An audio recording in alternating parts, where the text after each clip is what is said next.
My husband and I left Target late one night, and since it was winter time in Chicago, my husband was fine with me getting in the car to warm up while he loaded the back with our random assortment of Target goods. The parking lot was relatively empty except for the car parked directly in front of us. I look at the car and notice a man sitting in the driver's seat. Not wanting to stare, I look away, but then stop. I look back at him again, and I get chills all over. My husband finally slides into the car, and I say, "This guy in front of us, do you see this?" He looks, goes pale, and says, "What the hell?" He's not looking at us. He's not looking at anything. His eyes are so sunken in, they look like black voids. His mouth is agape, like he's sleeping, but it's just a black hole. No teeth or tongue. Now, this might just be due to obscured vision, since it was nighttime, but we were right under a light, so he was fairly illuminated. The creepiest part was his skin. Think the cockroach alien from Men in Black when he's in that guy's body. Some places of the face were hanging off. Others were stretched tight. He looked like a thing wearing a human face. He wasn't moving, just breathing. "Let's get the hell out of here," my husband said, obviously startled. We pulled out of there as quick as we could and triple-checked the locks on our doors that night. We still get creeped out remembering that night. My husband is a huge skeptic and doesn't believe in the paranormal or anything outlandish, but even he knows that there was something unexplainable about that guy. He just didn't look human.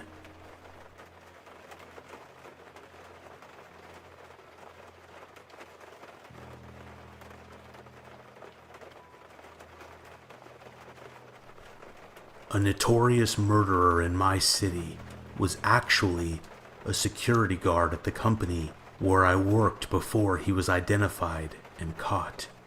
After he was apprehended, we discovered that he had kept the body of a small child in a cold water tank on the premises, just a few yards away from where we worked. It had been there 2 years or so, but was never found or even suspected until he had given the information to police. The man is still in jail nearly 25 years later. It has since been proven with DNA that he was actually responsible for several area murders. He is serving compound life sentences. He actually was very friendly with me and with my colleagues. As we came in and out of the building every day, he smiled and joked with everyone. In fact, the two of us had an ongoing morning gag. While he still worked there, and well before his crimes were discovered, my baby daughter was born. My wife and I brought her into the office to show her off one day. I let this security guard, who was the father of an 8-year-old himself, hold my baby. As the body of a toddler he murdered a few months before lay decomposing a couple of rooms away.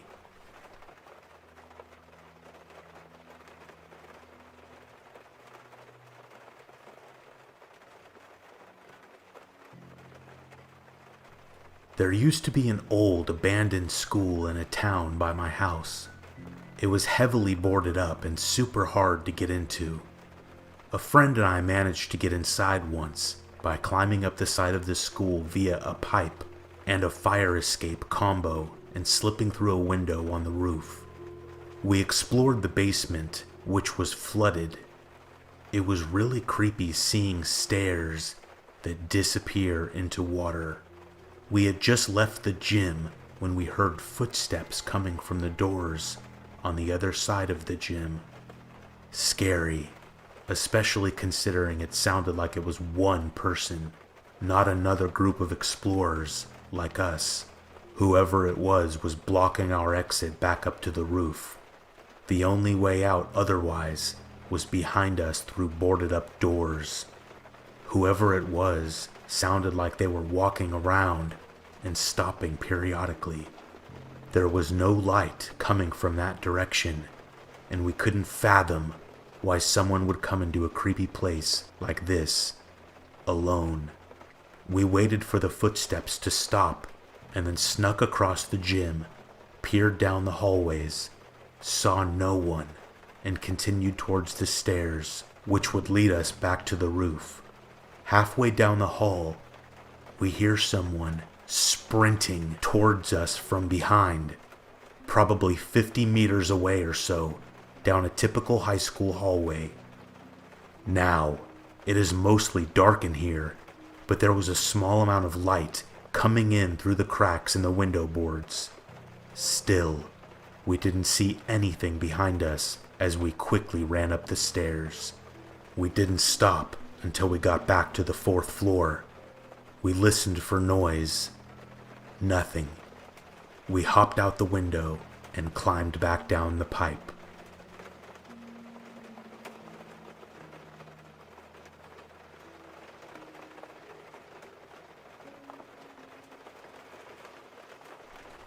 In 2004, I moved out of my parents' house into a very small, one-bedroom apartment. It wasn't in the best neighborhood, but it was all I could afford at the time. A few months after I moved in, I woke up in the middle of the night to a voice on the other side of my bedroom door. Someone was there, in the hallway, in the dark, and they were whispering my name over and over. The scariest part of this was that whoever it was stood in the dark hallway to my apartment and whispered my name for hours. My cell phone was on my kitchen counter charging. I sat there for hours, helpless and beyond scared.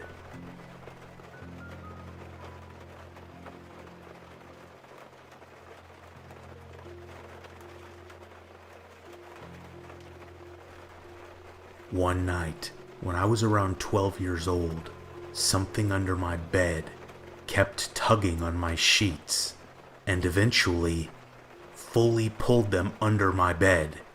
I sat up all night, scared shitless. I checked under the bed in the morning, and my sheets were balled up under the foot of my bed.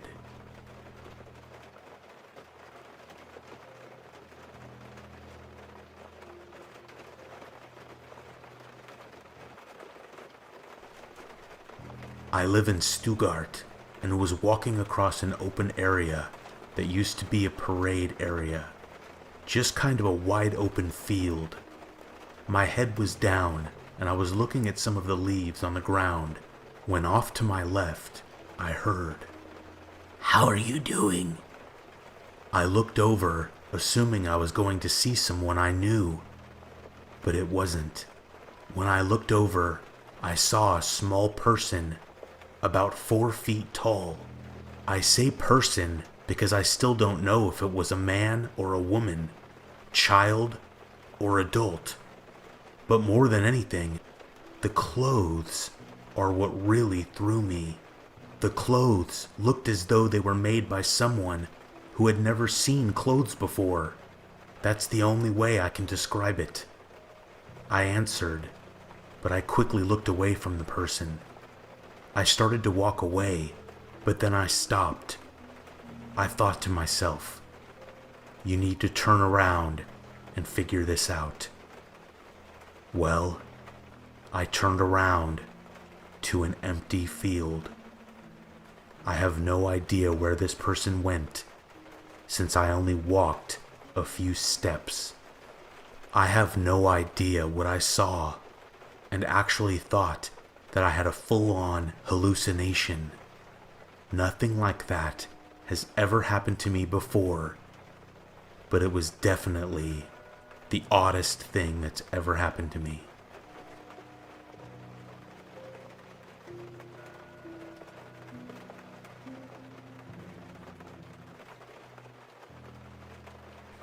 About 2 years ago, me and a buddy decided to go on a drive. It was a hot summer's night, and we were bored out of our minds, so we picked up some cigarettes and went on a late-night drive. We decided to drive to the top of the mountain. The base of the mountain is about an hour's drive from where I lived, and it takes about another hour to drive all the way to the top, where they have a restaurant and a bar. It was pretty late, around 3 a.m. in the morning. We knew the bar would be closed, but we thought we would just chill on the benches, have a smoke, and take in the view at first light. So we get to the base of the mountain and start driving up and around. The road twists around the mountain until you get to the top. So when you reach a turn, you can barely see around the corner. It was pitch black darkness. Only the road was visible due to the streetlights. But apart from the road, the edges and the mountainside were barely visible. We had been driving for about half an hour. Everything was pretty enjoyable. Absolutely empty roads, complete silence. It was just very relaxing. As we turn one of the bends, I get this very uneasy feeling as I see something. Definitely a person sitting on a boulder at the edge of the road. My friend sees this as well, but keeps driving. But I realize that he is turning the car around and going back because it's pretty treacherous to reverse on that road. So we head back slowly, and I realize that he is fine. He's not getting any bad feelings.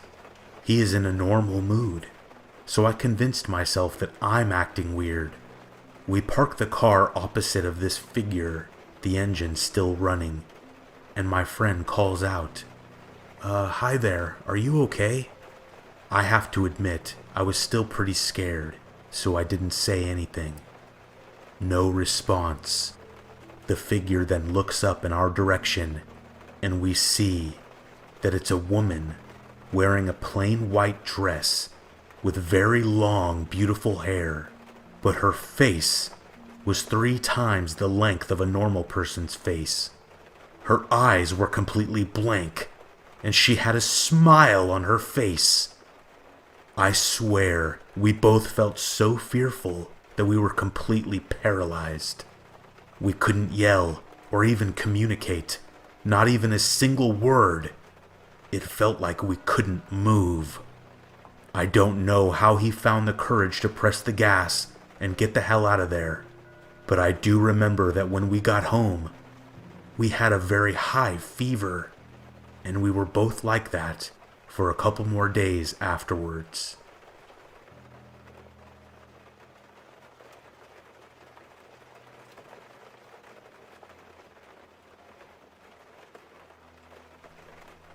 One night, I was in bed, getting ready to go to sleep. I was around 17 years old, living in my parents' basement. I heard someone open the basement door and start walking down the steps. It sounded like they were wearing flip-flops, which was odd because it was fairly cold outside at the time. They came down the steps and then stopped. I thought it might be my brother, but he was out with his friends, and he never wore flip-flops. I called out anyway. "Jake, is that you?" No answer. Flip-flop, flip-flop, flip-flop. Walking toward my door. "Dad? Mom?" No answer. The knob on my door started to move. No dice. It's locked. There was an audible, disappointed sigh, and then flip-flop, flip-flop, flip-flop, away from my door and back up the steps. I was straight up scared as hell. I grabbed a baseball bat and went out to the living room, dividing the bedrooms. Nothing. No one in the bathroom. No one in my brother's room. No one on the steps. We had 2 phone lines at that house, so I called my parents' line. "Dad, did you see headlights come up the driveway or hear anyone come in the house?" He hadn't. "Did you or Mom just come downstairs wearing flip-flops?" "What? No, go back to bed, son." So I did. Eventually. I thought someone had snuck into our house. It was the most genuinely terrified I had ever been.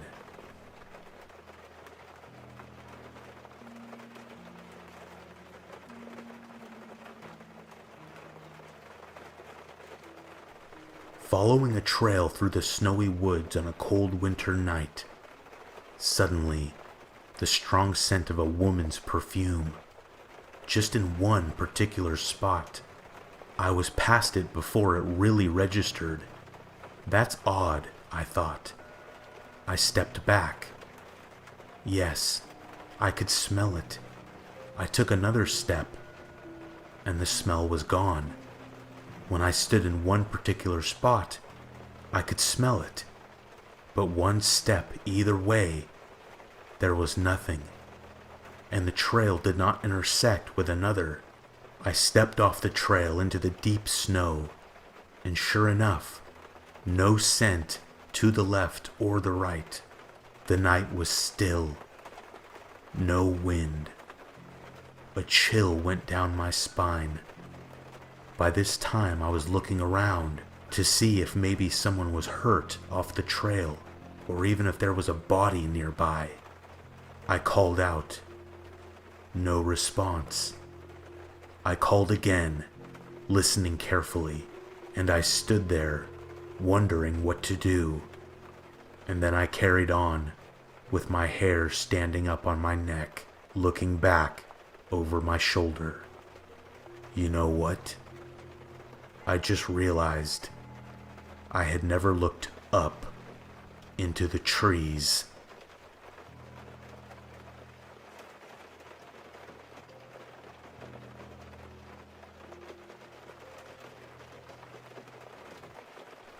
I like primitive camping, and me and my wife go out sometimes by ourselves. We usually bring the dog and spend a couple nights. This time we invited some friends for drinking shenanigans. On the first day, we heard a vehicle coming down the road. Not odd, but there are maybe 10 more sites on this several miles of road. It's a dirt road with nothing there but these primitive sites. One way in, one way out. What is odd, though, is that the vehicle was a meatpacking truck. It was old, really old, and all the lettering on the side of the truck was faded or gone. It was this fading beige and decrepit. None of us actually saw the person driving it, but there were no tags or plates on the back at all. So we all get creeped out, but collectively kind of decide it wasn't as weird as we thought, and we get back to enjoying our night. Flash forward to the next morning.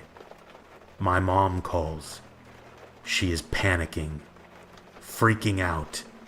Apparently, some hikers were abducted near us. There are several girls at our site, including my wife, and she is convinced it was them.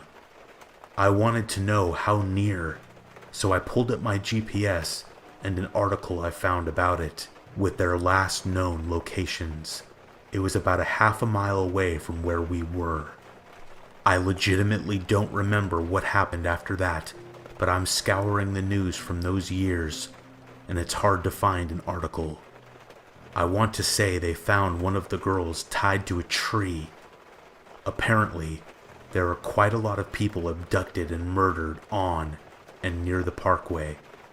I'm pretty sure that the man driving that truck was never found.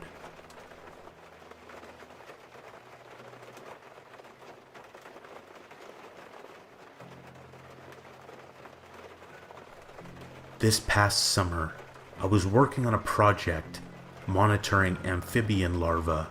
Many of them were in the middle of wide expanses of state land, largely unpatrolled. Technically, with no public access, but plenty of old logging roads and ATV trails people don't usually use for poetic strolls at sunrise through nature or bird watching. I stumbled onto a lot of illegal dumps with weird things: sofas, construction equipment, hundreds of chew cans, baby clothes, not to mention plenty of abandoned camps and hangouts for people to shoot up, plenty of disposed paraphernalia. But without a doubt, the creepiest thing I ever found while I was alone, about 5 miles from a paved road following only deer trails, was an upright, gently used baby stroller.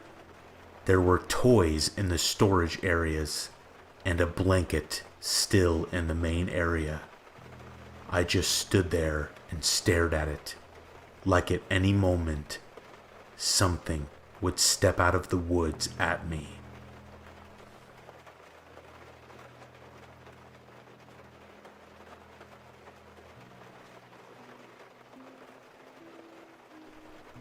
I was hiking through a set of old train tunnels in Colorado with another female friend when we got to the last and longest train tunnel. We both got this horrible feeling that we were being watched. We entered the tunnel and began walking toward the other side. We kept hearing strange echoes and noises, but we both nervously laughed it off. We had one flashlight between us, and at the middle of the tunnel, it started to die. Right before it went out, we saw this really creepy, white, faceless man-sized doll.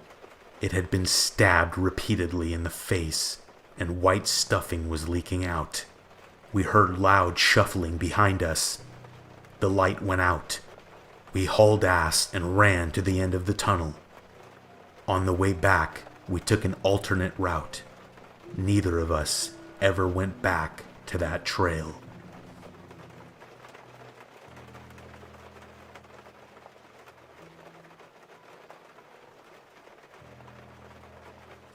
When I was a kid in the mid-90s, my friends and I were hiking around the woods behind our house on some timber property, and we found an abandoned farmhouse.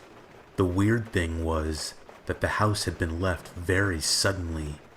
There was still unopened mail and magazines sitting on the coffee table, all dated back to the 1950s. The sheets and blankets were still on the beds, clothes still in the drawers, a pantry full of canned and jarred food, half of it exploded or was leaking after so many years. There was dishes in the sink, dishes on the table, unburned candles still sitting, waiting to be used. A refrigerator outside full of food that had turned to muck and dust. After exploring the house for a while, we checked out the farm. The chicken coop had dozens of chicken skeletons. There were 2 pig skeletons in a pen, and the remains of a horse and several cows in the surrounding pasture. It didn't occur to me as a kid at the time, but aside from the house having been left so suddenly, it was really remarkable that the entire place was undisturbed. There was no vandalism, no sign of entry, and as far as I could tell, we were the first people to set foot there in 40 years.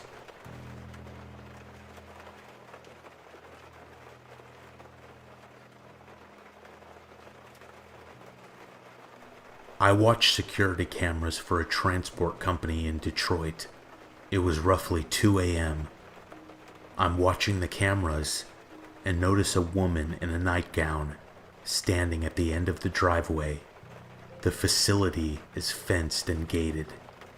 I kept an eye on her, and she stood there for about 5 minutes, not moving, just kind of swaying back and forth. There weren't too many people working that late, but I let everyone at the facility know that there was a woman standing outside of the gate. One driver decided that he needed to hit the road. When he exited the gate, the woman walked in front of the truck, blocking him. I immediately phoned the police. He blared his horn, and then she rushed to the side of his truck and attempted to open his door aggressively. He sped away, leaving her standing there. She continued to stand there in one place, not moving, for about 10 minutes. She eventually walked away, never to be seen by us again. The police never showed up.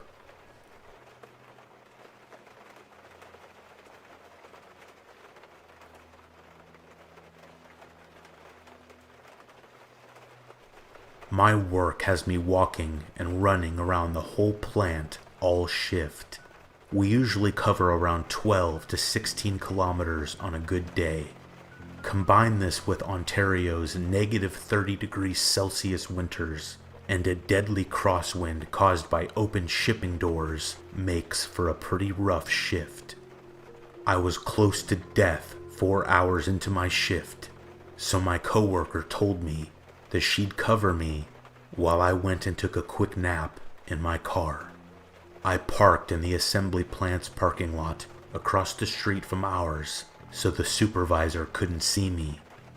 No more than 15 minutes into my 3 a.m. nap, I was startled awake by someone tapping on my window. Looking around, the parking lot was deserted. Whoever woke me must have either ran away in the seconds it took me to open my eyes or evaporated. I decided to head back to work, and I told my coworker about what happened. Her response, "Oh yeah, that happens all the time with everyone working the night shift. We don't know who it is doing it." I haven't taken a nap in the parking lot since.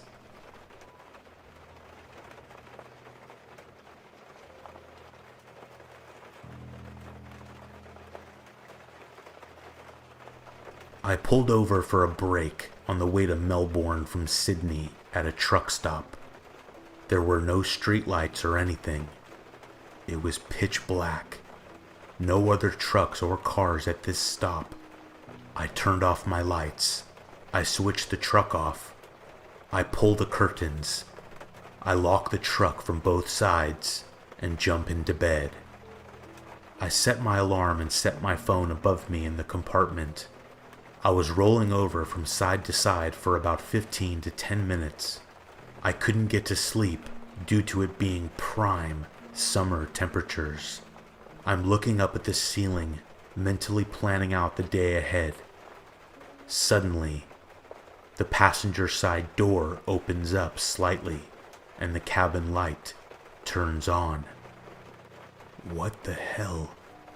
Now, the truck is fairly a late model and in pristine condition, so there's no question about the door being faulty or anything like that.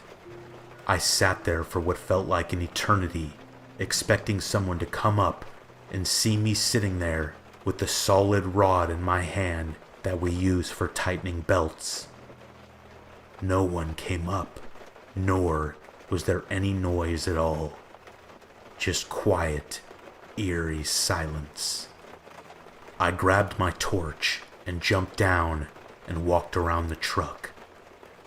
No other trucks were around, nor were there any cars. It was just me and my fully loaded B-double.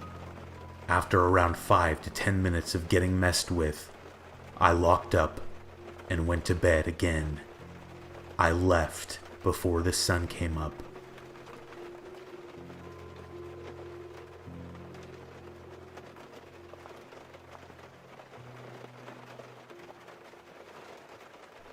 My 4-year-old daughter was supposedly asleep when I heard noises coming from her upstairs bedroom.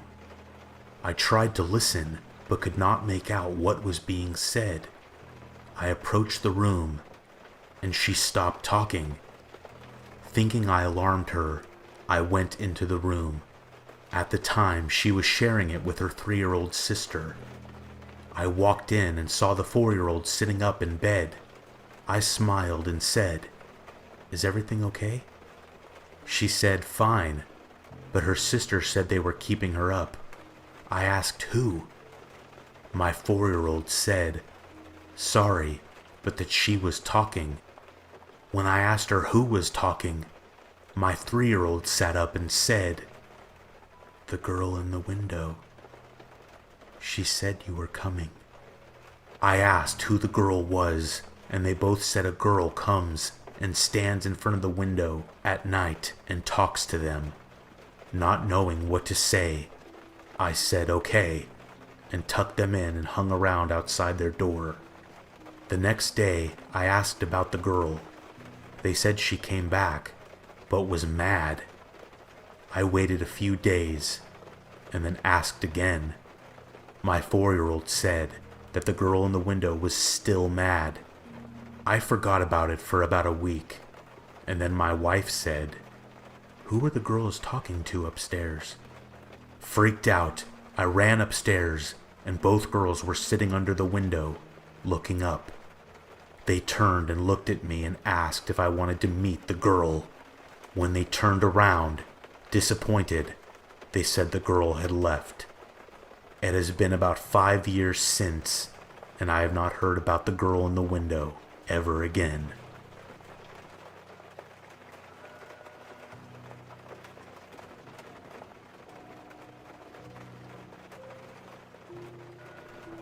When I was about 11, some friends and I were having a slumber party, and we all snuck out of the house in the middle of the night and went to a park about a half a block away. We had been there at least an hour or so when I thought I saw a large figure about 100 feet away, lurking in the shadows under some trees. We all turned to look and stare at the shadow's direction for about 5 minutes, trying to make it out. Right about when we decided we were seeing things, the figure started running at top speed towards us. We jumped up and ran back to the house as fast as we could go and locked the door. We could hear someone moving around the outside of the house, and then someone began tapping on the windows. We couldn't wake anyone up since we would have to admit that we had snuck out. We spent the night huddled together in the middle of the living room. None of us slept that night.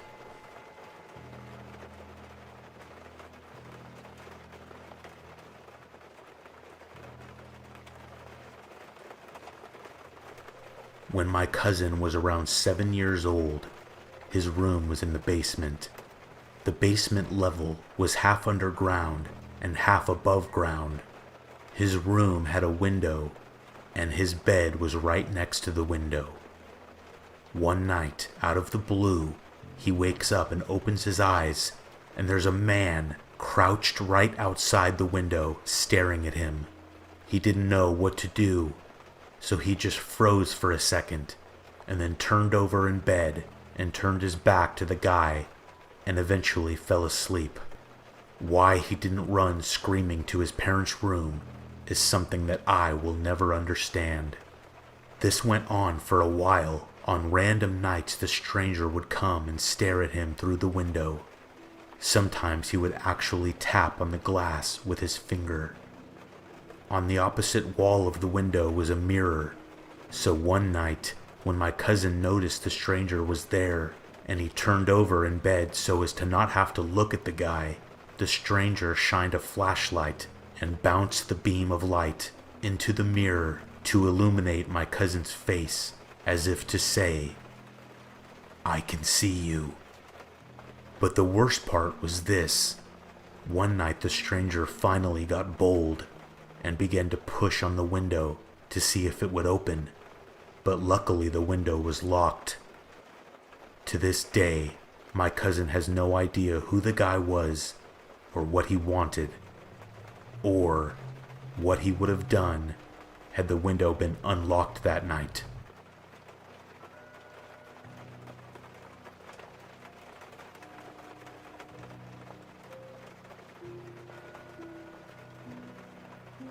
As an undergraduate at a state university, I got a job on campus as a custodian assistant. The shift was from 6 p.m. to 2 a.m. They were good about letting you get your max 20 hours a week, just about any time in between those hours. In theory, we were helping out the full-time state employee custodians, but in practice, once you knew what to do, you were responsible for an area by yourself. Some of the buildings I worked in were kind of old, early 20th century classroom buildings, with faculty offices in between.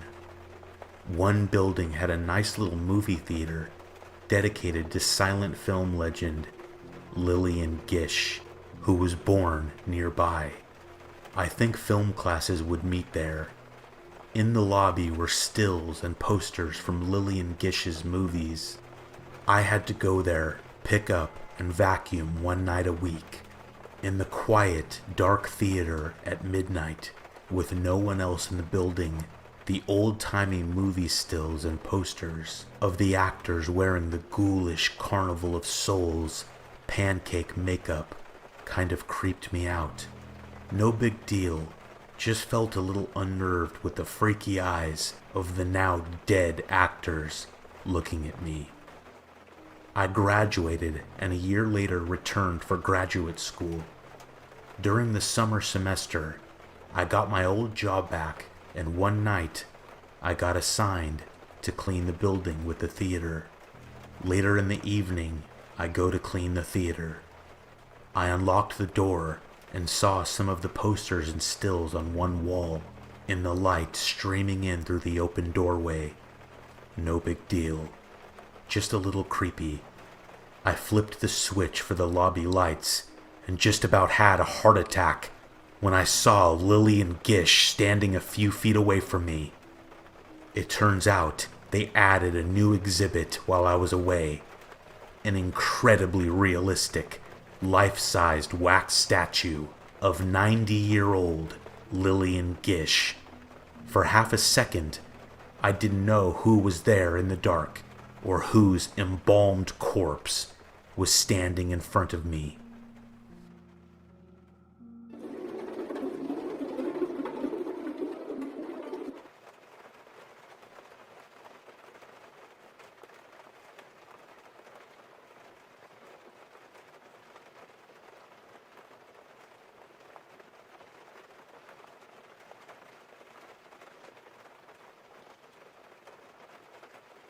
So this happened a while back when I was in my early 20s. I was working at a little retail store in my town's mall. It was coming up to the end of half of the day. I don't know how I noticed it, but an older man, probably 50s, I'm not sure, had walked past the store about 3 or 4 times, not consecutively, just every now and again. Now, I worked in one of those little costume jewelry stores, so it was odd for an older male to be walking past so many times. But I kinda didn't think anything of it. I don't even know how I picked up on it in the first place. It came to closing time and I had left to catch my bus home at about 6:30 p.m. I remember it was transitioning into winter because it was dark out by then. I'm a very paranoid person. I still live by the stranger danger rules, so even now, when I leave work, I make sure I change into an outfit less fashionable. I don't like drawing attention to myself in any way possible, so I try and make sure I'm as covered up and as average looking as I can be. So, as I said, I was waiting for my bus home, sitting by myself at the town center's bus terminal. And guess who walks past? The older man. At this point, I kind of felt a little uneasy, but in my head, I tried to make reason prevail as many people take buses all the damn time. My bus showed up and I got on. And, well, you can guess who got on after me. I remember sitting in the seats facing inward, the ones for wheelchairs and prams, and he sat at the first seat above the steps. I remember staring forward and feeling his eyes burning into me. I kept trying to use my peripheral vision to see if he was looking at me, but not wanting him to know I noticed him. The whole bus ride, I waited to see if he got off before my stop, thinking it was just my over-anxious, paranoid mind working overtime, until I pressed the button for my stop. I waited until the last possible second to press it, and as I stood up, he did too. I went to walk to the front door of the bus, and he exited the rear. At that moment, as soon as he stepped off, I sat back down again. I had no idea where the bus went after my stop, but honestly, I didn't care. I will never forget the look on his face as the bus drove off. I have never seen such hate and anger in someone's face than I did through that window. His face is burnt into my memory like a photograph. It still absolutely terrifies me to this day. I have no idea what would have happened to me if I got off that bus at my stop that night, but I am glad my paranoia was so intense that I didn't.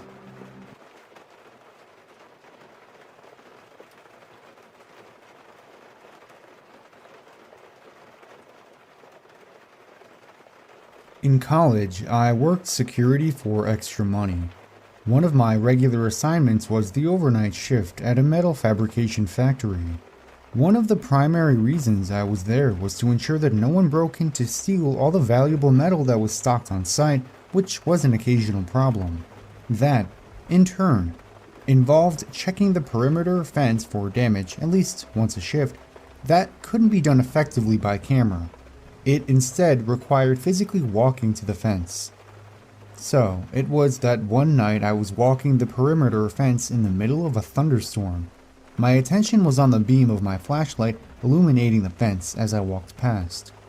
So I wasn't really focused on where I was walking, despite walking through grass that was a bit over my waist. Apparently, I just stepped awkwardly on a patch of particularly slick grass or mud as I was heading down a hill.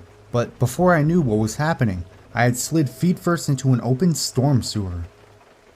Some asshole had stolen the manhole cover recently, and the edges around the opening were met with rain and mud thanks to the storm. Let me just take a moment to explain this storm sewer. First off, it was shaped just like an oblette. If you're not familiar with what that is, picture a concrete cell that is shaped like a jug. A small opening at the top with sides that slope inward to prevent someone from crawling out. In this case, the bottom was maybe 10 foot square, and the opening for the manhole was about twice the normal width of the center of the ceiling. There was no ladder attached, and the fall was maybe 20 feet down. At the bottom, the floor was sloped to form two trenches in the shape of a cross. There were sewer channels going off in 4 directions, but they were only maybe a foot wide across and were blocked with metal grates. At the bottom, there were debris, including a number of large broken pieces of rebar. There were several pieces that were pointing straight up. I definitely would have impaled myself on several jagged points of rusty metal had I hit the bottom, so no way to escape, a long fall, and a probable disabling injury at the bottom. I somehow caught myself by hooking the edge of the opening on my elbow as I fell in. I dropped my flashlight to the bottom of the pit before I stopped my momentum, so I had a great view of all that broken rebar below me while I was struggling to escape. As I tried to get another handhold, my cell phone skipped out of my pocket and hit the bottom. It felt like forever before I somehow pulled myself out of that opening. I don't doubt adrenaline gave me a considerable boost of strength, but even so, I nearly lost my hold on the edge 3 times before I managed to scramble out. I was kinda just jerking my knees towards the opening and jumping a couple inches thanks to the momentum. My free hand kept scrambling for something solid to grab, but I never really found anything.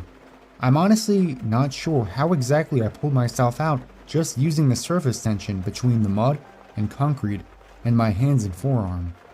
It felt like a miracle. All I could think of after I pulled myself out was how I wasn't due to be relieved for another 7 hours. 7 hours before anyone would even start wondering where I was, and that whole time I might have been trapped at the bottom of a pit, impaled on some rods of rebar in the rain. I also wanted to kill whoever stole that damn manhole cover.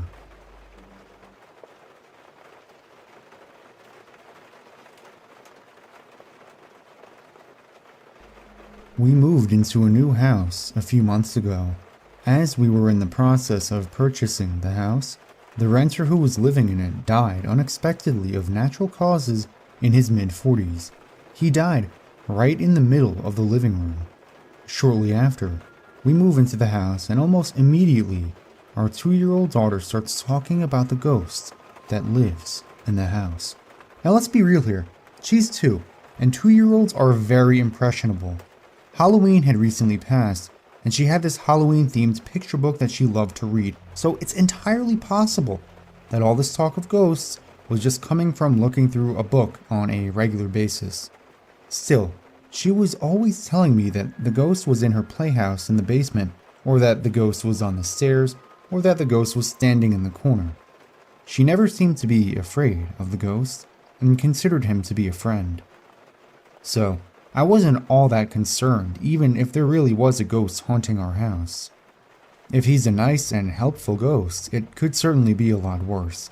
I would often tell the ghost that he was welcome to stay if he wanted to, but he was also welcome to go if that made him happier. I was about 30-70 on the ghost being real, and she could see and talk to him versus the ghost being just her imagination fueled by her Halloween books. Until one day, when we were going out to the car to go to daycare in the morning, it was still dark out and rainy. My daughter told me that the ghost was on the back deck, and then she told me that today was the ghost's birthday and she wanted to sing him happy birthday. Once again, I mostly disregarded what she was saying, as she is birthday obsessed and has in the past made us sing happy birthday to Mickey Mouse, a bowl of fruit snacks, and the bathroom. So, we sang and wished the ghost a happy birthday and went on with our lives. Later that day, out of pure curiosity, I looked up the obituary of the man who had died in our house. And wouldn't you know, it was his birthday.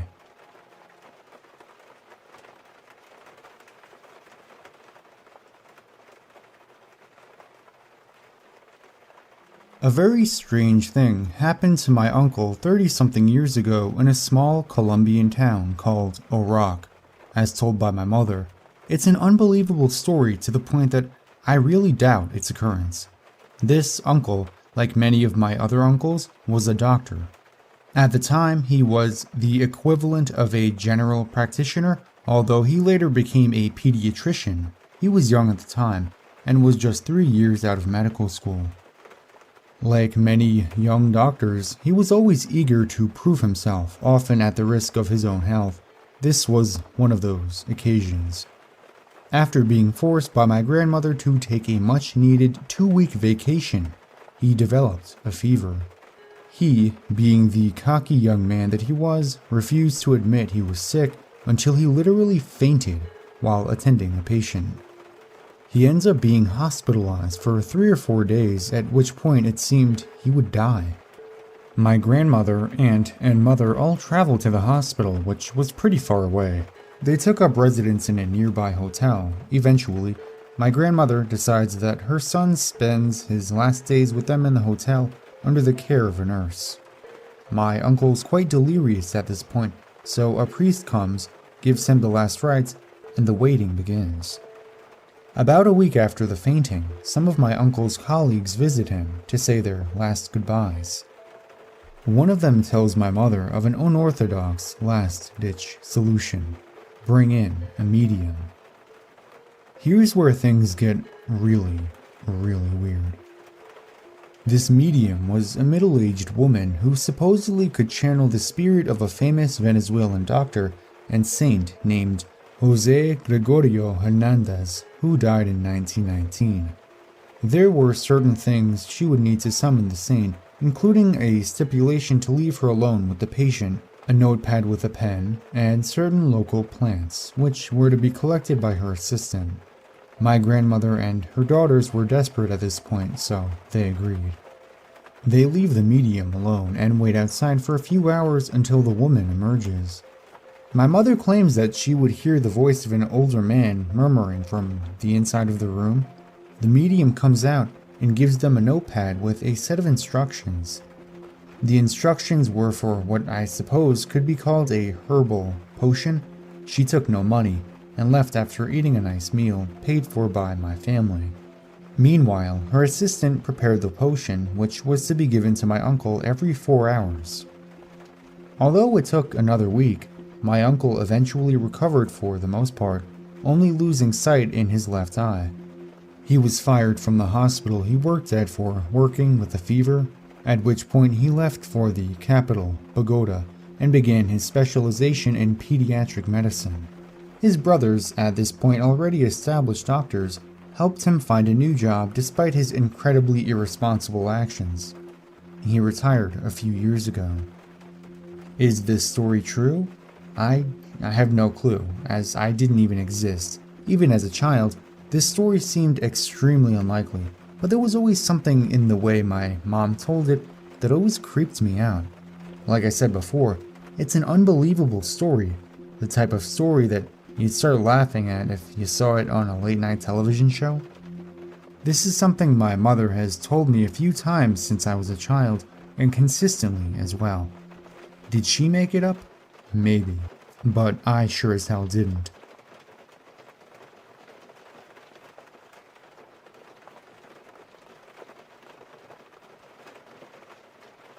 It was winter break, freshman year of college. I drove up to visit one of my friends in northwestern Pennsylvania for New Year's. I needed to be back home for the next day for work, so I decided to drive back at like 2 a.m. I was driving down Interstate 79, and I maybe saw 2 cars in a 60-mile span. I came up around a bend and saw what looked like a black bear in my lane, and I swerved and went off the road and crashed into the tree line next to the highway. I was in the middle of nowhere and the bear just booked it into the woods.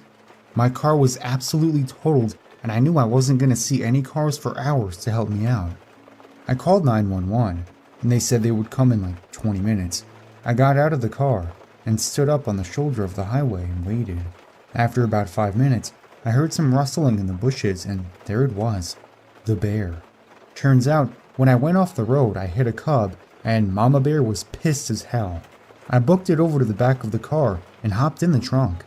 Thank God I had a big Ford Expedition, so the bear couldn't mess with it too much. For another half an hour, the bear tried ramming the car and was trying to get at me in a frenzy. The police showed up, and the siren scared Mama Bear off into the woods again.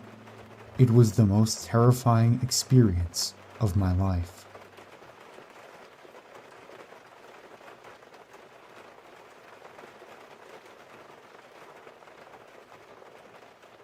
For a brief backstory, I used to work as a fetish model. It's something I did after college that helped pay my bills to supplement my full-time job. It is a unique fetish. It has a rather dedicated fan base, and I had quite a few admirers, many of whom I stayed friends with after I stopped modeling. Many of them are cool people who don't even really bring up my former employment because they respect me and know I am a private person. I rarely had problems, but there was one guy who would just send me harassing messages all the time. They were aggressive and demeaning, and I didn't want that kind of attention. He would then try to be kind for a while, and then be a creep. Bang, blocked him, and I totally forgot about him. He would blow up my phone with calls and texts, also blocked him there. He would message me from other numbers, so I just changed my number. On social media, he would make fake profiles and try to harass me that way. I never add anyone I don't personally know anymore. I just ignore him, just found him annoying and unbalanced, but not a real threat to me. Many years had passed. It had been silent for a very long time, a couple years. I got a message from a girl wanting to be my friend. I didn't buy it at all because this particular admirer has a very distinct way of writing. Like I said before, very demeaning and demanding, certain phrases, etc. I just ignored the message. I have just started putting myself out there and online dating. I have gone on some lame dates the past couple weeks. I got a match from someone and he sounded pretty nice and friendly. After a few messages back and forth, we agreed to have dinner and traded numbers. I have to say, the beginning of the date was actually really nice. My date was very considerate. We had a very easy conversation. After eating and drinking, we left the restaurant to walk back to his place. Even this was pleasant. We get back to his apartment and things are getting hot and heavy. I was really digging this guy until he whispered in my ear, "Why did you make me wait for so long?" When he said that, my stomach did a little flip. I asked him what he meant. He told me that he had moved all the way from the East Coast for me. My stomach started to drop and I started shaking. It was then that something in his brain flipped like a switch. Instead of the gentleman I was with all evening, he started spewing all of the things of online harassment he would message me. He spewed out details from conversations from like 7 years ago, which I had mostly forgotten about, and he seemed so angry that I didn't remember all of these things. I was standing there, shocked and topless, realizing what was happening, and I noticed that he kept looking behind me. I noticed an open laptop, and I am certain that he was recording what was happening. I told him that I didn't feel well and needed to leave as calmly as I could without letting him on that I was terrified. He must have known I was scared though, because he grabbed me and wanted me to swear this wouldn't be the last time I see him. I smiled and nodded and offered to go out to dinner another night. I didn't know if just playing it cool was going to work, but very honestly, I was prepared to start fighting if I had to. He relented and let me go to the bathroom to put my skirt back on, and I was able to walk back to my car by myself. I just drove in shock and silence the whole way home. He had given me a fake name to go out on this date. He changed his demeanor. He took advantage of the fact that I didn't know what he looked like. I googled his real name when I got home and saw his Facebook page, and that confirmed that he was in fact the man that had been harassing me for years. I hadn't even bothered to look at his Facebook page before because I just always ignored him, and I didn't feel like he was a real threat. I feel really stupid. So, I immediately blocked the number he had been using for his fake name. I guess I will change my number too, since I'm sure he'll just keep calling me. I deleted my dating profile, of course. I won't be going out again for a little while.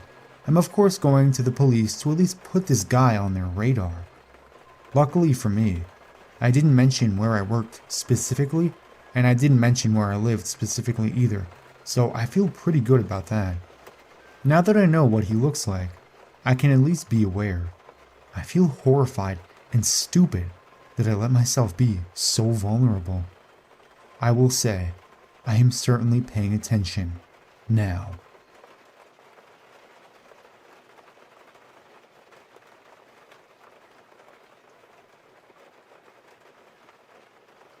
In college, I got into a relationship with a guy.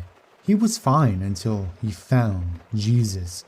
He quickly went crazy, claiming demons spoke to him, trying to buy weapons from some shady friends we had, fantasizing about how he would hurt people, and becoming incredibly controlling and physically abusive, nearly killing me a few times.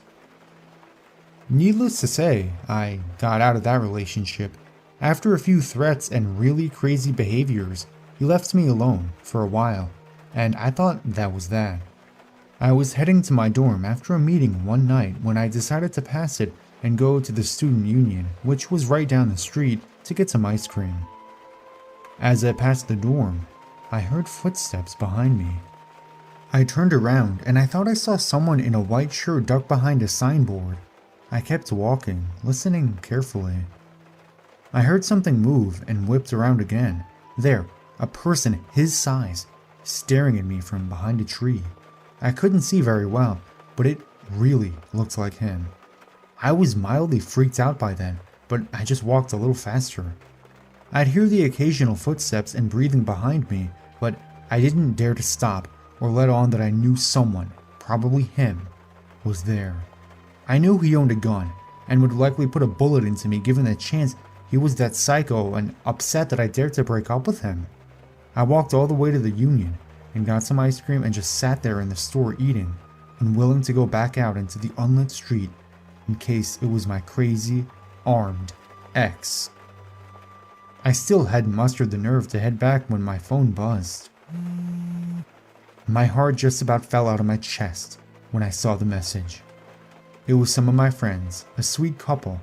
They'd been walking way behind me when they saw something that alarmed them enough to text me. "Your ex is walking around the street." They called me before I could even text them back. "Where are you? Your ex is prowling around near you." "Where are you? Your ex is prowling around here near your dorm. He was coming back from the direction of the Union. I think he had a gun. Was he with you? What's going on?" Panicked, I assured them that I had not been with him, but someone who looked like him had been following me, and I was at the Union and was too scared to go back alone. They practically yelled at me to stay there and not to go anywhere, and that they were coming. A few minutes later, they came running into the Union, breathless, eyes wide, asking me why he was by my dorm and what had happened. This was possibly what scared me most of all. The boyfriend, who is a black belt in karate and is never scared, looked absolutely horrified. He was coiled into some kind of fighting stance and looked around wildly, afraid that my ex would appear with his gun. They told me they were taking me back to my dorm and calling the cops. They sandwiched me between them and walked back to my dorm as quickly as we dared, the boyfriend walking in front and yelling into the darkness that my ex better not try anything. I let the two of them into my dorm, and we went up to my room, where my roommates put in a frantic call to the police. As we peeked out the windows facing the street and side of the dorm, there he was, lurking in the trees to the side of the dorm, looking up.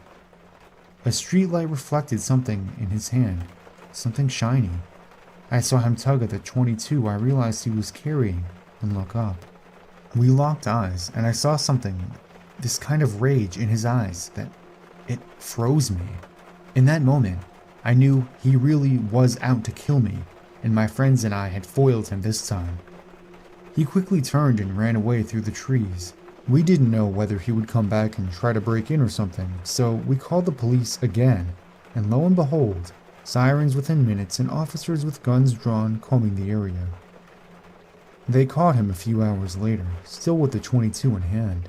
He confessed he was, indeed, going to try to kill me if he had the chance, but he didn't want to take pot shots at me with friends there.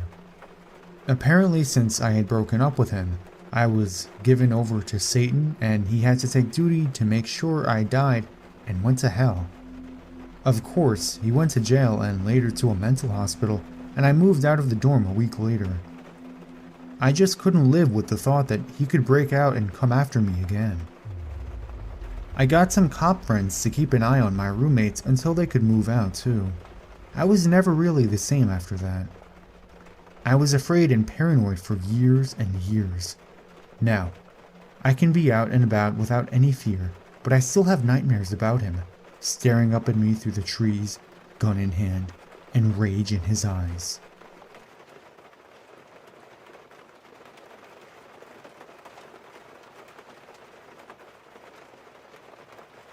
Quite a few years ago now, I found myself working at a historical prison museum as a guide/administrator.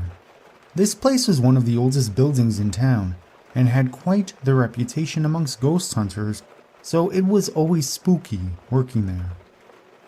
The early days had been fairly violent, and there had been a few deaths, including state-ordered hangings, so there were plenty of ghostly stories passed around. While I did some very odd things during my time there, the building was old, a haven for local wildlife, and far from windproof, so any stories had to be taken with a grain of salt. We also had several dozen mannequins set up in traditional poses, a few gathered in the courtyard, some in the cells, and it was always fun to hear the gasps from the tourists when they saw the first one looming in the hallway. Now, to the story. As this was primarily a tourist town, the winter months were quite quiet, and I could go hours without seeing another person. One day, I had lucked out and managed to get a late closing one night and an early morning opening the next day. Both closing and opening required a torch as it was pitch black at this time of year and lights were not installed throughout the entire complex. I only had one tourist the entire day, so to defeat boredom, I decided to take one of the surplus mannequins from the storeroom, dress them up in some early convict ladies' garb, and set them up in the kitchen in the ladies' wing.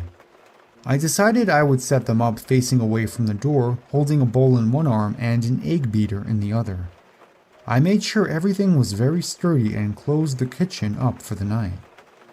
The next morning, I arrived at 6 a.m. to open up and was making my way through the complex when I heard something strange.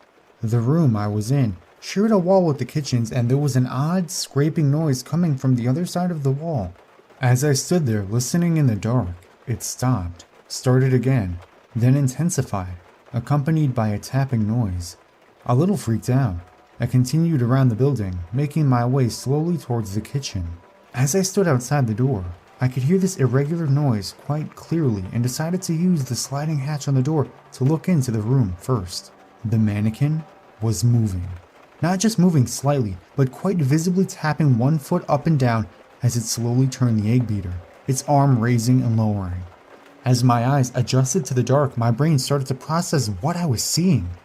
Whether possession or poltergeist, I was not sticking around for this thing to turn around. I slammed that hatch closed and hightailed it back the way I came, not stopping until I reached the main office, where I promptly bolted the door and turned on every light I could find. At around 10 a.m., we had our first tourist come through the doors. I had convinced myself by this point that surely what I had seen was some sort of hallucination.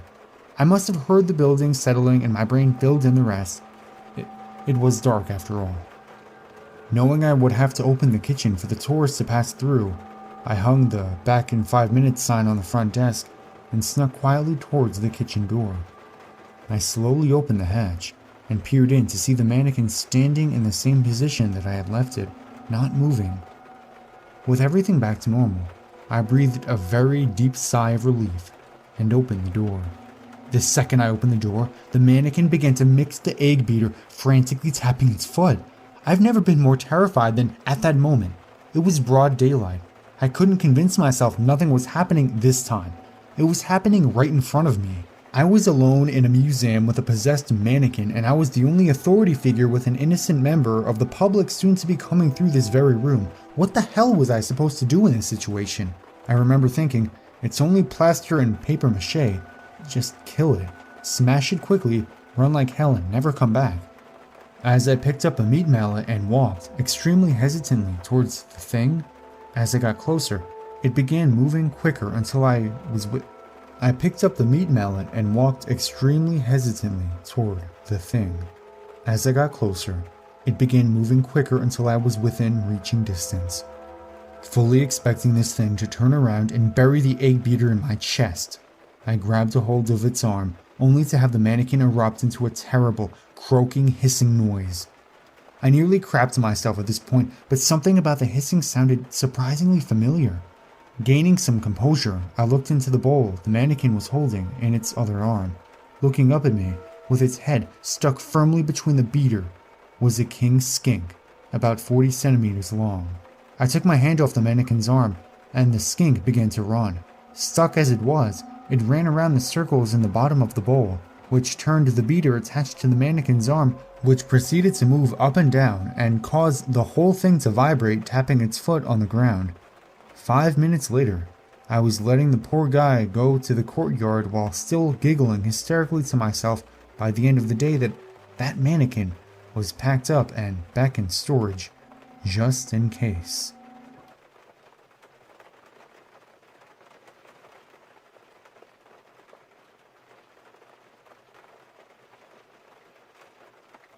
In 1993, our family lived in a small town called Ritzville, Washington. I was 5 years old at the time, and what I experienced has left me thinking about it every single night for the past 22 years. I shared a room and bunk bed with my little brother. The room had a small, fairly deep closet located a few feet from the foot of the bunk bed. Located on the wall was a small vent that, at night, when the living room light was on, would shine through, giving my room a slight ambient glow. Well, one night, I had to go to the bathroom, and when I sat up and was about to take the covers off, I noticed that at the foot of the bunk bed was this tall, black figure with a giant oval head that spanned the width of the bunk bed staring at me. It had two small yellow eyes that were far apart, and I noticed this thing stood around 6 feet tall. Its skin was charcoal and lumpy. I stared at it for a good 5 seconds before I threw the covers over my head. 5 seconds of this monster being ingrained into my head. I could feel the evil surrounding it. I was up for a while before I fell asleep again, so I have no idea how long it was there. In the morning, the first thing I noticed was the closet door. I make it a habit to close the closet doors every night, but it was wide open.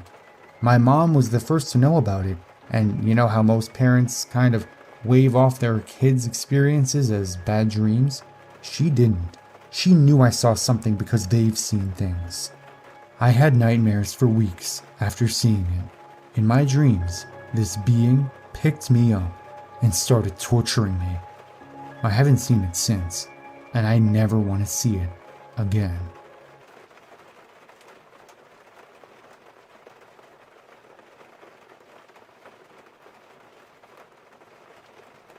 I'm 22, and this incident happened a year and a half ago. I had just moved into my first apartment and was in the process of moving in. The door that led into my apartment locks itself automatically when closed, so I was going to the entrance of the apartment complex to get my mail while I was talking on the phone with my boyfriend. I returned to my apartment and sat on the bed while opening the mail while using the phone. I dropped the phone on the floor, and it landed under the bed, so I had to lie on the floor and stretch for it. I saw something that caught my eye. There was someone under my bed. My eyes widened and I choked the urge to scream. The person under my bed was lying still with his back towards me and his head to his chest, so I couldn't see his face, and he didn't see me. Trying to be rational while so many thoughts rushed through my head, I picked up the phone and said, "Sorry, I dropped my phone. I'm just gonna take a shower. I'll call you right back." The bathroom is right by my bed, so I hastily walked in, quietly locked the door, turned on the shower, jumped out my window, and called the police. They told me to wait nearby, but to go to across the street and see if anyone comes out of the door to the apartment complex. This was during summer and it was still light out. I placed myself across the street, hiding behind a car while watching my open bathroom window and the entry door. I called my boyfriend and he came to me just before the police. I gave them my keys and they went inside. Only moments later, 2 cops came out holding a thin and tired looking man. His eyes looked crazy, but he didn't try to get away. The policeman that had stood beside me and comforted me while the other police searched through my house told me that the man stood outside my bathroom door with one of the kitchen knives, waiting for me to come out. This man had somehow crept into my entry door while I was getting my mail and hid under my bed. The man that was trying to hurt me turned out to be a homeless person and was placed in a mental hospital. My boyfriend moved in with me the very next day.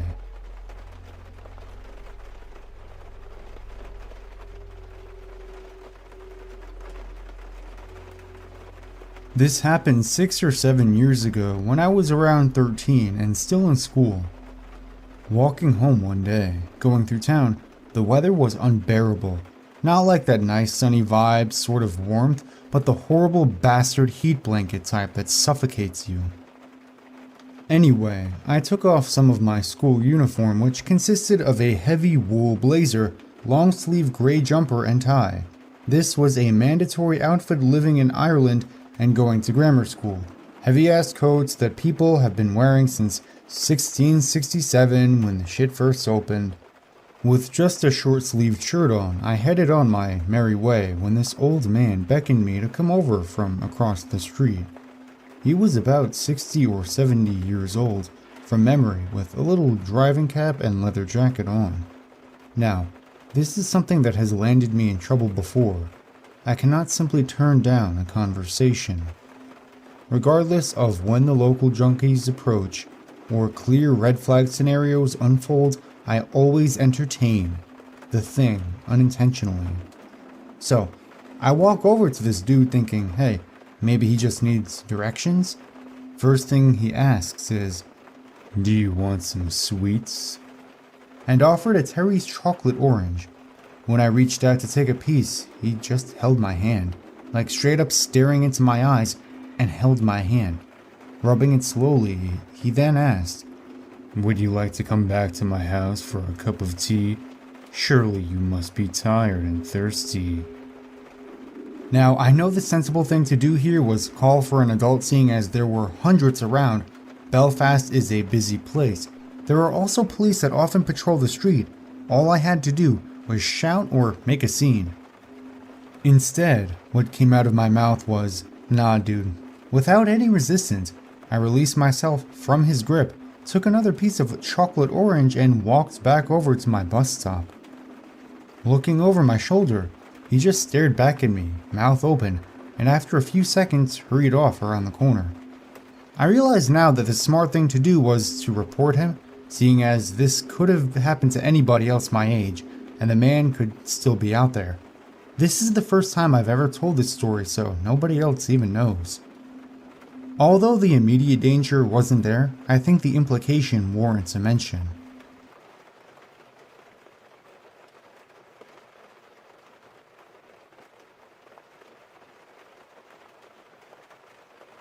When I was growing up, my older brother raced flat track motorcycles, and as a result, my dad and him were gone most weekends during the racing season. Sometimes my mom, my younger sister, and myself would tag along, but my mom was never really into it, so she would keep my sister and me home most of the time and plan fun things for us girls to do during the weekend. This incident happened on one of those weekends where we stayed back in 1987, so I was 10 and my sister was 8. It started out like any other Saturday with my dad and brother gone. My mom took us out to McDonald's, we went to the mall, and then we came home to play Monopoly and watch cable. At around 10 p.m., my sister and I started to get sleepy. So my mom brought out the sleeping bags for all three of us to sleep together in the living room. I had to ask my mom years later what time this was because, as a kid, I didn't pay attention to the clock so much. So, around 2 a.m., someone starts banging on our front door. Our front door was pretty strange. It had 4 large panes of glass that weren't opaque, so they were covered with small curtains. We all wake up to this pounding and rush to the door and look out one of the windows, and there's this girl at the door. She was probably in her late teens or early 20s, and I remember her wearing a white and blue windbreaker. She's frantic and crying and begging my mom to let her in because she said her boyfriend is chasing her and she's afraid he's going to kill her. My mom remained calm as hell in a scary situation and said, "I'm sorry, love, I can't let you in because I've got 2 young children with me and I can't risk your boyfriend harming them if he gets in. I can call the police for you if you just stay here." Of course, that didn't sit well with the girl as she started crying more and pointed to her foot that was broken and in a cast. "Please, ma'am, you have to let me in. He's coming for me." Again, my mom politely refused and turned and ran to the kitchen and called 911. Our phone was mounted on the wall in the kitchen with a ridiculously long cord, so she was able to get back to the door while on the phone with dispatch and told her the police were on the way. This made the girl get even more crazy and she said, "I don't need the police because I'll be dead before they get here." My mom apologized again and she said she was sorry, but she wasn't going to open the door. At this point, the girl just turned around and walked off into the darkness, and about 5 or 7 minutes later, the police showed up. My mom gives a statement, and as she's doing so, my dad and brother come home from the race. My dad didn't even turn off the truck. He just ran up and looked terrified, asking what was going on. While my mom is telling my dad what happened, another officer walked up and said that he didn't see anyone, but found a shoe in the street in front of our house. The police leave and we all sit in the living room for a bit to decompress, and I remember thinking that maybe my mom wasn't being very nice to the girl and should have just let her in. Fast forward to 2001, and it's about a week after I give birth to my first son. Family and friends are at my house and are doting on my baby. After most people leave, there's just my parents, my sister, me, and my son sitting in my living room this time. And I made a comment about how I didn't really love the neighborhood we moved to, but I was proud of actually having my own home with my husband. Then my sister says, "Hey mom, remember that lady that came to our door demanding to come in?" My mom replied, "Yes, very well." At this point, I can tell my mom and dad weren't comfortable talking about it because they gave each other nervous glances. So, my sister, being the asshole that she can be, says, "Why didn't you just let her in? I wonder if her boyfriend did end up killing her." My dad interjects and said that my mom did the right thing because it was late and we were home alone. Then he adds this little end to it. "Plus, they ended up finding her in a car with her boyfriend smoking dope a few blocks over. They had rope, duct tape, 2 shovels, and a bunch of knives in the trunk." My sister and I said in unison, "What?" I asked why we were never told about that, and my dad said they decided not to tell us that we wouldn't feel safe in our own home. Finding this out made me feel like a huge jerk because I had always thought that my mom was being somewhat rude, and I always wondered what happened to the girl. Now I know my mom most likely prevented a home invasion with her tough but right decision to deny this girl entry into our home. Learning about that sent chills down my spine. Even writing it out now gives me goosebumps.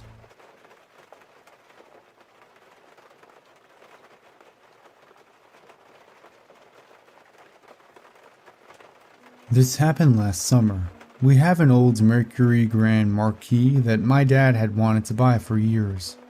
The owner would never sell it, even though it was just left sitting there most of the time. After he died, his daughter sold it to us for a pretty cheap price because she knew how bad my dad wanted it. So, one day I had to drive it to my friend's house on a rainy day to play some Smash Bros. I left at 10 that night, and it had stopped raining and I had to drive my friend home. So, this car's radio didn't work, and it would only be static if it was on. Well, I turned down my friend's road, and when I turned, I heard someone say, "Get out." I know it wasn't my friend because he was talking to me, so we continued the conversation and I got to his house about 5 minutes later. When we got there, I asked him if he heard something weird when we turned onto the road. He said he heard the same exact thing that I did, and I started freaking out. We began wondering if it was the car's original owner telling us to get out of his car. The entire situation was really disturbing. Safe to say I haven't driven that car since.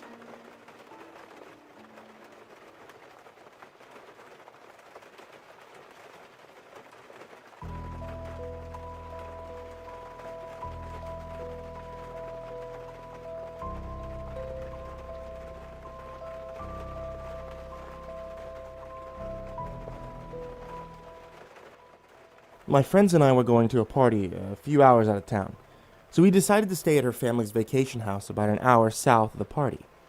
We arrived at the vacation house first to drop off some things. When we left for the party, I spent a moment deciding whether to pull the gate all the way closed. I'd had some trouble opening it earlier when we arrived, and if we were getting home late at night, I didn't want to be stuck outside. I decided to shut it for security. And we got back to the vacation house around midnight. When we got there, I saw that the gate was open. I immediately felt on edge because not only did I know I'd locked it, but I knew it couldn't just blow open in the wind. But I didn't want to make a big deal, so I was vague when my friend asked if I had shut it. We went inside and decided to make a snack. I was wandering through the house when suddenly my friend raced from the kitchen to the hallway and virtually tackled me to the ground. She was convinced she heard someone walking around outside. We tried to calm ourselves down, but we had no cell phone reception and there was no one else around. Over the next half an hour or so, we sat in the hallway, paralyzed with fear. We heard footsteps outside. And eventually, someone trying to jimmy open the back door.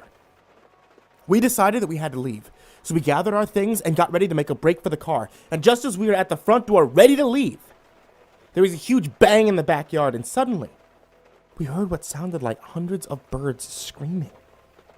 It was incredibly terrifying. We sprinted to the car, and as we reversed out of the driveway, we saw somebody running up to the side of the house towards us. We sped the entire way home, and even when we got back to my place, we didn't sleep at all that night.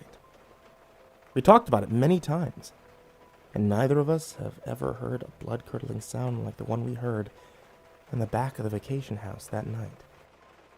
It was truly the stuff of nightmares.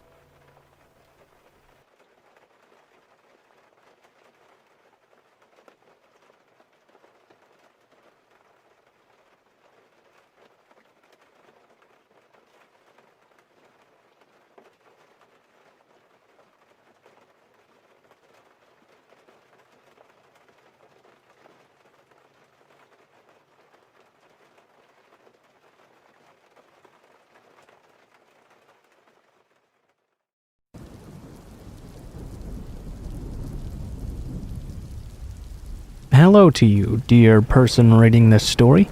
Make yourself comfortable, grab your best hot chocolate, and let me tell you my story. Know that under my air of a narrator, I'm about to tell you a moment of my life which cannot be erased from my memory. I put a lot of forms in my story to try and forget the fact that I'm about to open up to thousands of strangers on the internet.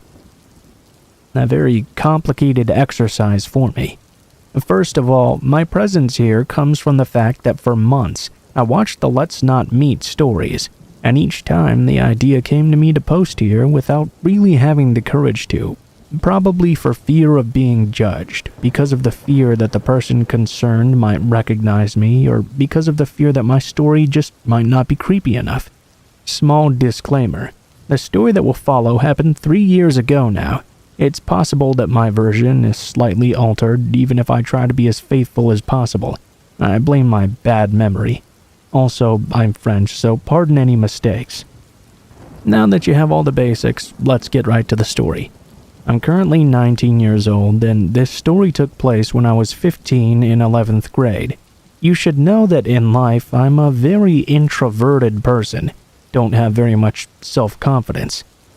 I'm very afraid of large crowds and strangers, and I always avoid physical contact. Even my best friends don't do hugs or cheek kisses.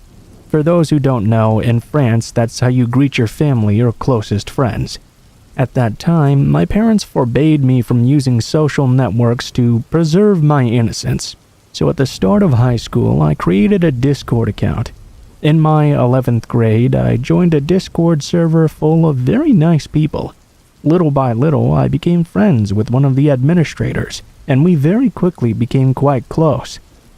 He told me all about the hardships of having to manage the server. I supported him no matter what, flattered that someone with so much responsibility was interested in a person like me. The months went by, and we got closer and closer. I'd never been happier to have someone paying attention to me. One day, I learned that a school trip was being organized for our class. And guess where we were going? To my friend's town. I told myself that this was a golden opportunity, that I could take advantage of this trip to meet him in person, like my other friends had done with their online friends. I wanted to do the same. I wanted to act like a grown-up. I announced to my friend Baptiste that I would come to his town on a school trip. He was very happy to finally meet me. The weeks went by, and the hour of the trip finally struck. I told Baptiste that I had a visit from his city, but after that I would have 15 minutes of free time which we could see each other for the moment. He told me that suited him just fine. He sent me a picture of his head so that I would be able to recognize him. He also told me that the photo was a bit dated. We exchanged phone numbers as well, because I didn't have internet on mine, and it would be silly if we had no other way of contacting each other to find out where the other was. Level 1. A few hours until the meeting. The day started off well enough. Me, my class, and I take the bus early to be able to reach the city that we're going to visit.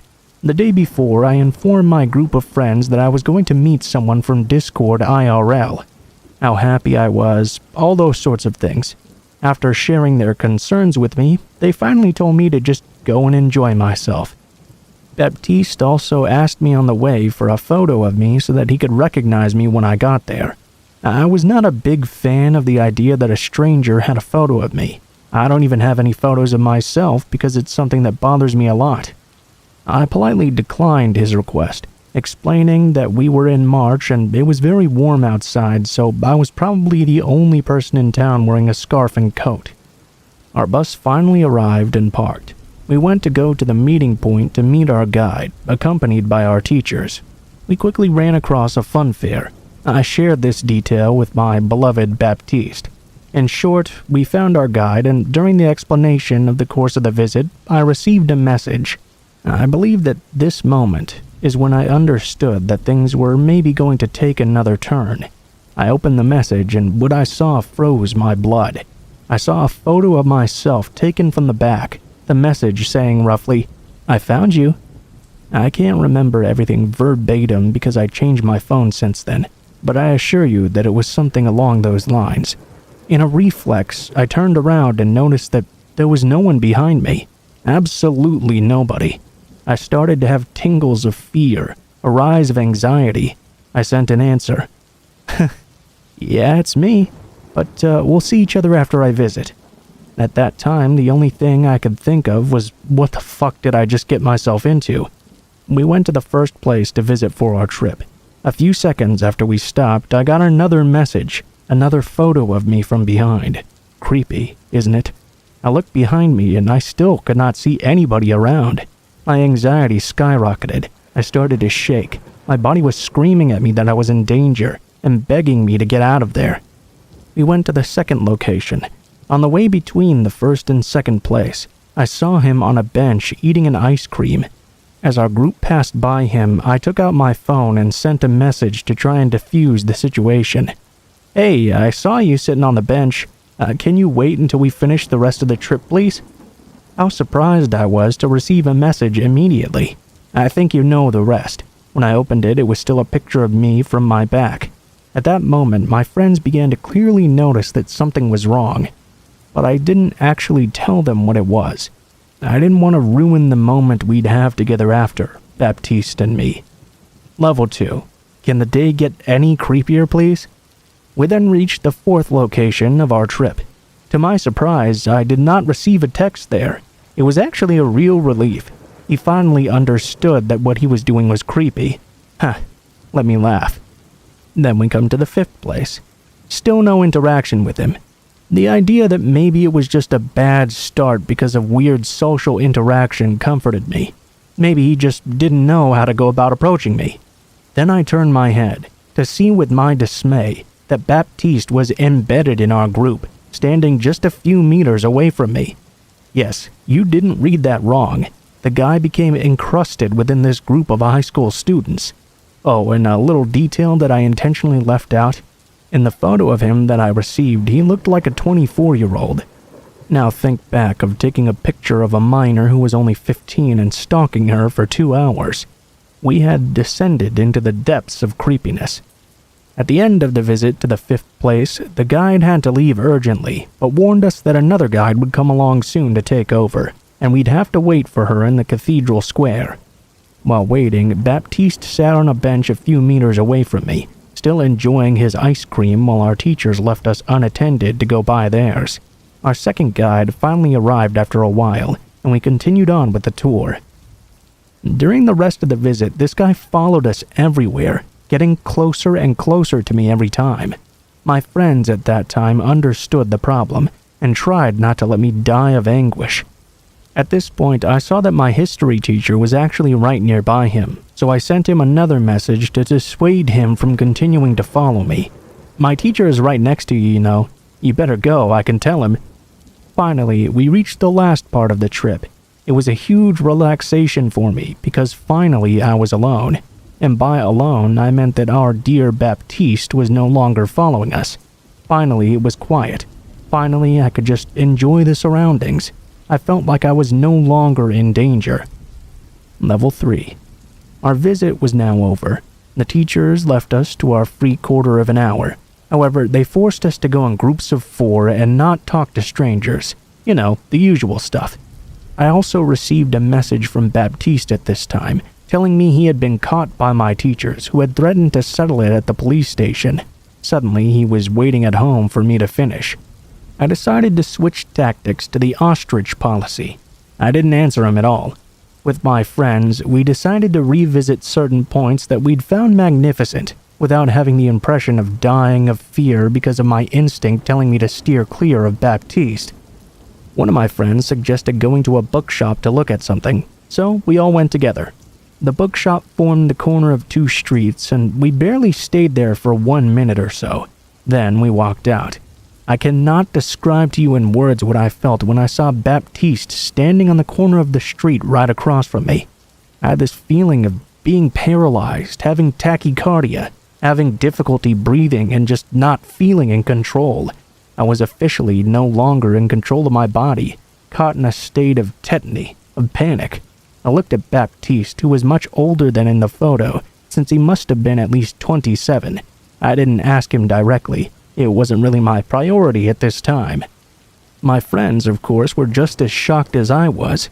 Baptiste started calling out to me, saying hello, trying to come over to hug me, do the cheek kiss.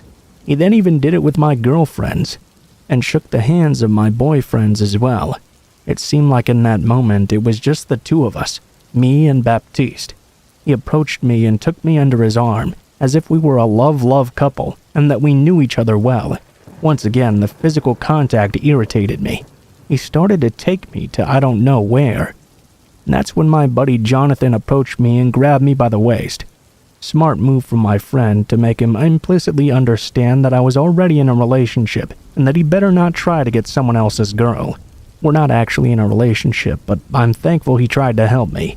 I can never thank Jonathan enough, who had the idea of impersonating my boyfriend. He was very aware of my discomfort.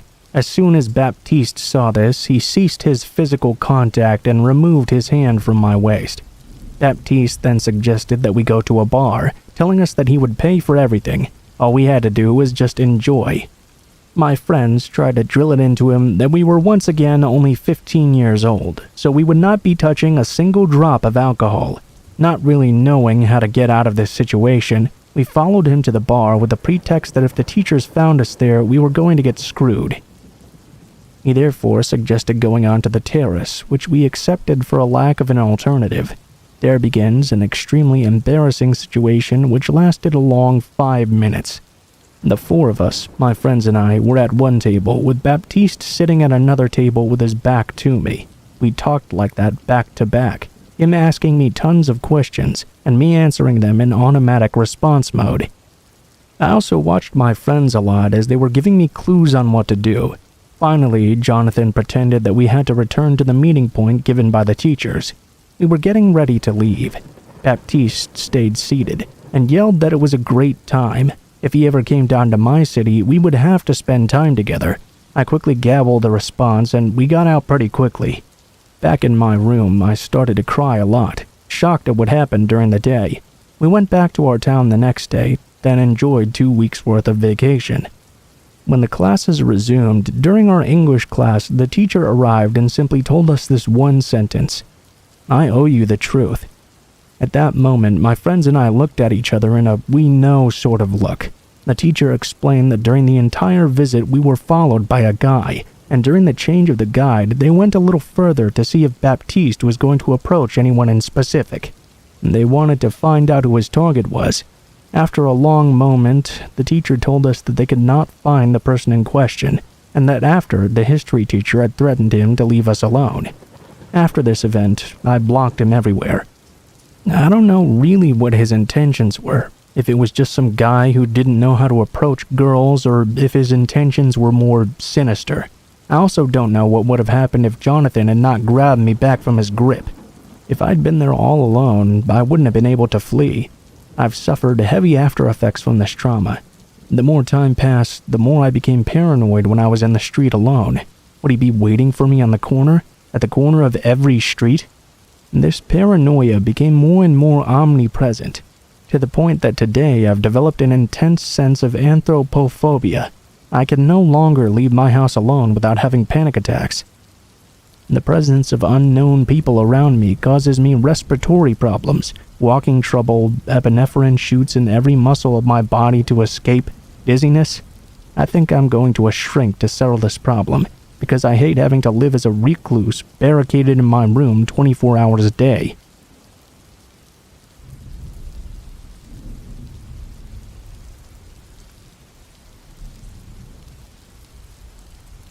This story happened about 2 years ago when I was 19 years old, and my foster sister, Kira, was 16. For the sake of this story, it's important to know that I was female presenting and hadn't come out as trans yet, nor was I presenting myself in an overtly masculine style at the time. It was the summer before I was going to college. I mostly lived with my mom and Kira, except for every other weekend where I'd stay with my dad. Now, summers where I am can get really hot and humid, so we had a habit of waiting to walk the dogs until 6 or 7 p.m., mostly because it'd be cooler but still light enough outside. On this particular evening, Mom wasn't going to be home until very late. I don't remember the exact reason why. She was a woman that liked to stay busy though, often participated in choirs, Bible studies, youth group events, classes, and more. This meant it wasn't uncommon for Kira and I to be left alone until 8 or 9 p.m. It was up to me and Kira to walk the dogs by ourselves, unless we wanted our younger dog Samson to throw tantrums due to pent-up energy. Even though we lived in the countryside and could have walked them down our street, Kira and I decided to drive out 20 minutes to a park instead. Why? I don't really remember.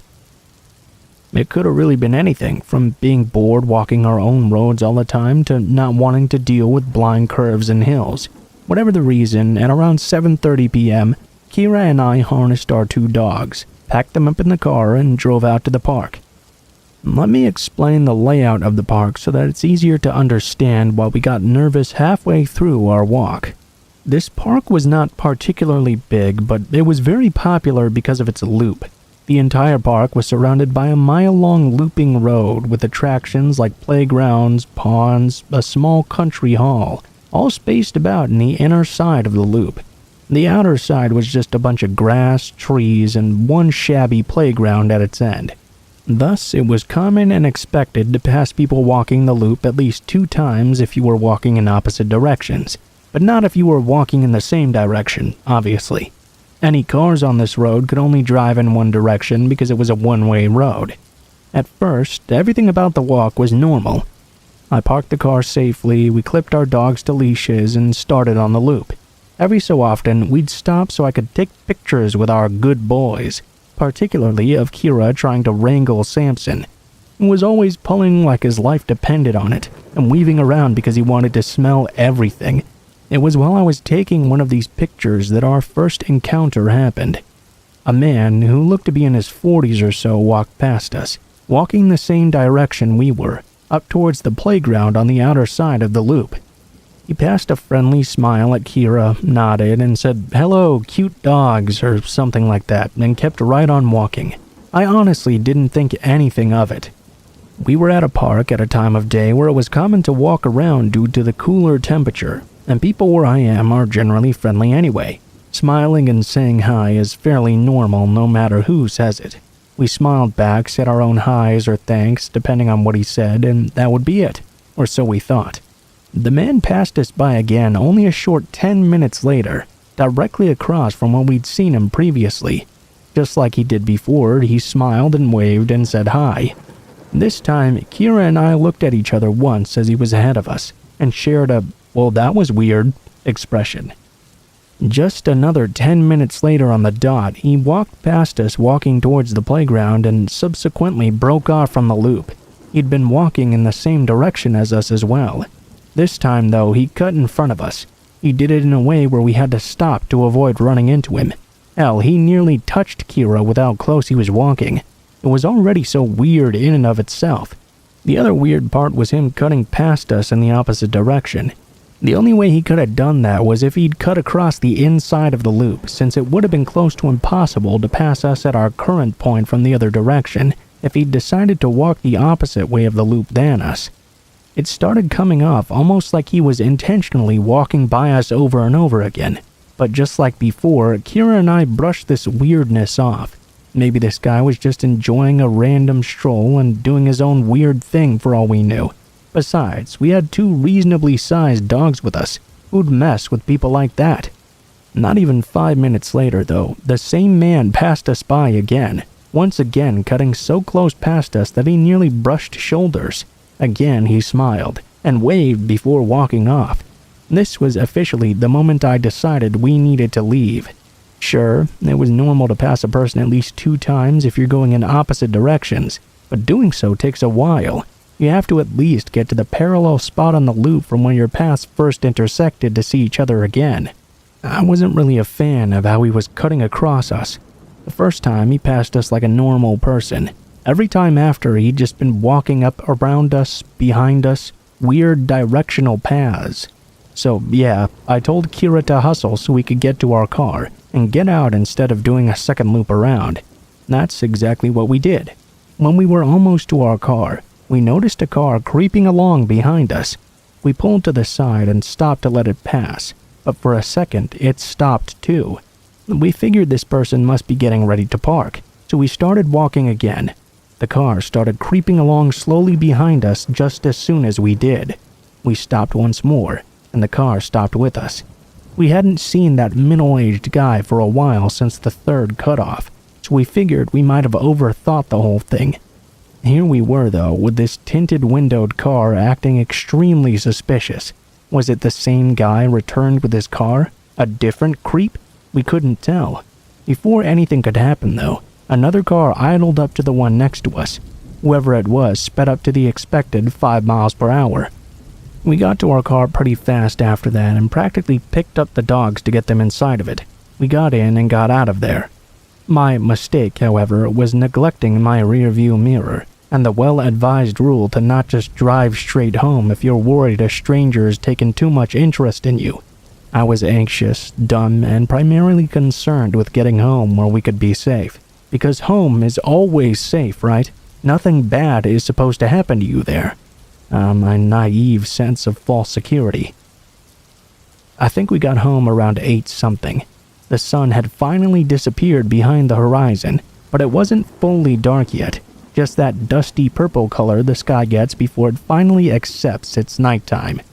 My mom wasn't quite home yet, so we got the dogs some water, locked the doors, ate a late dinner, and chilled in the living room, talking about a bunch of stuff that really didn't matter. It was almost 9:30 when the scariest part of this whole ordeal occurred. There Kira and I were sitting on different couches, talking about one thing or the other, when we noticed the ceiling briefly light up over where Kira was sitting. An important note here is that Kira was sitting on a small couch with her back to a window that faces the front of the house, while I was on the couch on the opposite wall where I could see a sliver of the front porch. Due to our long, slightly curvy driveway, it was very common to see headlights stream in through the window, light up the ceiling, fade, intensify. It just meant that someone was coming home. So, when that ceiling lit up above Kira, we thought nothing of it, assuming our mom was finally coming back from wherever she'd gone that night. We didn't take any notice of the light skipping the final arc of someone pulling all the way up into the driveway either. We also didn't pay any mind at first to how long it was taking Mom to come inside. After all, she had a habit of pulling in and then checking her phone for God knows how long before coming in. After a couple of minutes, though, I noticed the small motion sensor light Mom had set up on the porch light up. Again, I could only see a very sliver of space based on my position and the curtains. Basically, I could see a smidge of the table and the rails bordering our porch, but not its stairs or anything approaching the door depending on how they moved. I wasn't paying particular attention either, because I assumed it was my mom. Right after the light went off, we both heard the storm door open, but we didn't hear anyone pressing in the code keys of our lock or jiggling the door handle like Mom usually did right away. The moment our storm door creaked open, our 2 dogs jumped up and ran to that door, barking like mad. Samson, our dumb goofball son who was incapable of hurting a fly, jumped up on his hind legs and scrabbled to find purchase on one of the small windows in a desperate attempt to see who was outside. Immediately, the storm door slammed shut, and we heard heavy footsteps on the cement of our porch. Calvin started going nuts and jumped up on Kira's couch, standing on its back to look out the window. Samson ran out of the room then and went out the doggy door that led to the back porch, which had a ramp going down to a fenced-off portion of our yard. Suddenly, I felt like I couldn't move. I'd never understood really what people meant when they described their limbs turning to lead until that moment. I felt like I didn't have limbs really, like moving just wasn't an option. If I moved, I might glimpse something or someone through those windows. That person could see me running around the house, freaking out, and decide to come after us after all.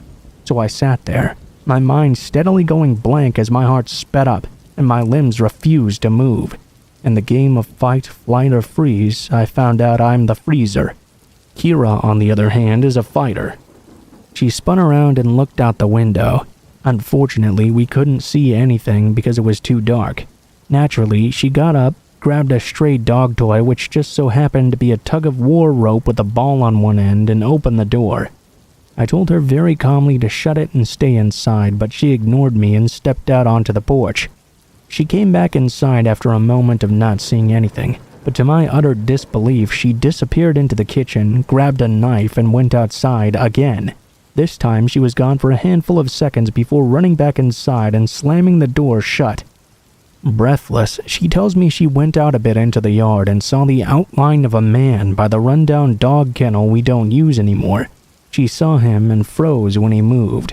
This time, she listened to me when I told her to lock the door. I managed to call my mom despite my head being empty and my limbs being lead. She managed to convince me to get up and make sure all the doors were locked, including the basement, and make sure the dogs were inside. After Mom got home and looked around, finding nothing, we called the non-emergency number for the police, not wanting to bother them in case we were overreacting. They sent 2 officers out who walked around our yard and found nothing. We got the sense they didn't quite believe us, but instead saw us as 2 overexcited girls with exaggerated imaginations.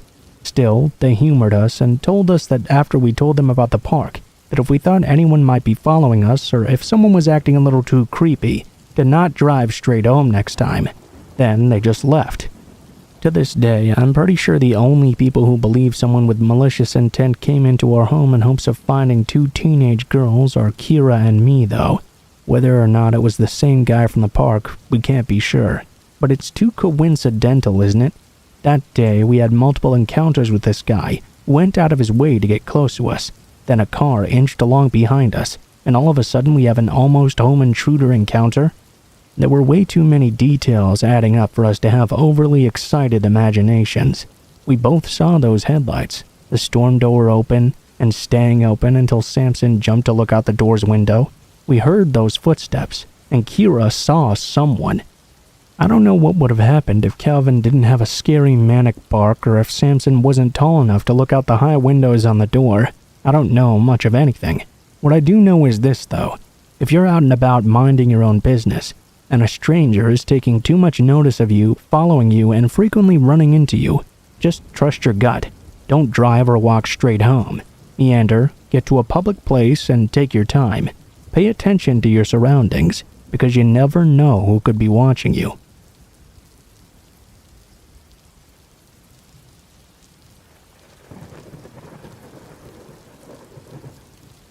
Before I start, I have to explain something.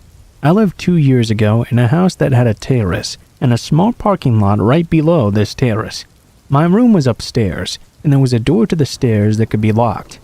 I lived in the south of France, in the Pont Royal area. Everything was going pretty well. I lived with my former father-in-law and my mother. This particular day, I was playing Minecraft in my room. For no reason, I decided to look to the left towards my window, only to see a man standing there with a balaclava, staring at my window. I see an object in his hand, but I couldn't quite see what it was. Obviously, I got stressed. I went to go warn my mother and my stepfather, totally panicked. They locked all the doors, and it took me a while after to fall asleep and forget about it. Weeks go by after this with no incidents, but about 2 months after the initial stressful moment, I encountered the same situation. This time I was playing Among Us with some friends. I had changed my habits since though. I had been always looking at the window to see if the guy would be there, and I was always making sure all the doors were locked and closed too. I see this guy again. Although I'm stressed, this time I was really scared, because this time I was home alone.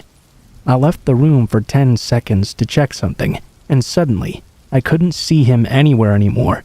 I told myself maybe he'd finally gone away, but no. I heard a big noise at the front door.